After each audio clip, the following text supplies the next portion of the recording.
இயேசு தன் வாழ்வின் முக்கிய தருணங்களில் இறைவேண்டல் செய்தார் என்னும் செய்தியை உங்களோடு பகிர்ந்து கொள்ள விரும்புகின்றேன். இயேசுவின் ஆளுமைகளில் ஒன்று, அவர் இறைவனோடு நெருக்கமான உறவு கொண்டிருந்தார். நாள்தோறும் இறைவேண்டல் செய்தார். இன்னும் சிறப்பாக அவருடைய வாழ்வின் முக்கியமான தருணங்களின் போது, நிகழ்வுகளின் போது அவர் இறைவேண்டல் செய்தார் என்பதை லூக்கா நற்செய்தியாளர் பதிவு செய்திருக்கின்றார். சில எடுத்துக்காட்டுகளை பார்ப்போம். திருமுழுக்கு, இயேசுடைய திருமுழுக்கு பெற்ற நாளில் அவர் சிறப்பாக இறைவேண்டல் செய்தார். லூக்கா 3:21 நாம் வாசிக்கிறோம், மக்கள் எல்லோரும் திருமுழுக்கு பெறும் வேளையில் இயேசுவும் திருமுழுக்கு பெற்று இறைவனிடம் வேண்டிக் கொண்டிருந்தார். அப்போது வானம் திறந்தது. ஆகவே திருமுழுக்கு நாளில் இயேசு சிறப்பாக இறைவேண்டல் செய்கின்றார். 12 தேர்ந்தெடுப்பதற்கு முன்பாக இயேசு இரவு முழுவதும் இறைவேண்டலில் கழித்தார் என்று நாம் வாசிக்கிறோம்.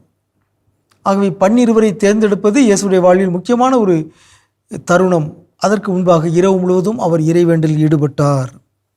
அவருடைய இறுதி இறப்பின் வேளையில் லூக்கா 22:44 நாம் வாசிக்கிறோம், அவரோ மிகுந்த வேதனைக்குள்ளாகவே உருக்கமாய் இறைவனிடம் வேண்டிக் கொண்டிருந்தார். ஆகவே சாவு தன்னை நெருங்கி வருகின்ற வேளையில் மனக்கலக்கம், மனக்குழப்பம், மன துயரம், அப்போது என்ன செய்ய வேண்டும்?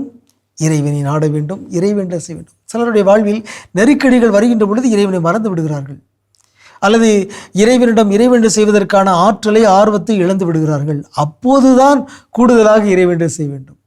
நம்முடைய வாழ்வின் நெருக்கடியான தருணங்களில், நம்முடைய வாழ்வின் முக்கியமான தருணங்களில் நாம் கூடுதலாக இறைவேண்டல் செய்ய வேண்டும்.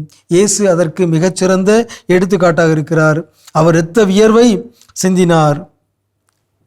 லாசரை உயிர்ப்பித்த போதும் இயேசு இறைவேண்டல் செய்தார். தந்தையே, நீர் என் வேண்டுதலுக்கு செவிசாய்த்ததற்காக உமக்கு நன்றி கூறுகிறேன்.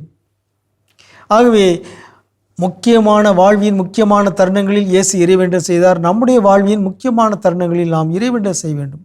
குறிப்பாக உங்களுடைய வீடுகளில் திருமுழுக்கு, திருவிருந்து, திருமணம், வெள்ளி விழா, பொன் விழா போன்ற நிகழ்ச்சிகள் வருகின்ற போது சிறப்பான ஒரு நவநாள், ஒரு 9 நாட்கள் அந்த விழாவுக்கு முன்பாக சிறப்பான இறைவேண்டல் செய்ய வேண்டும்.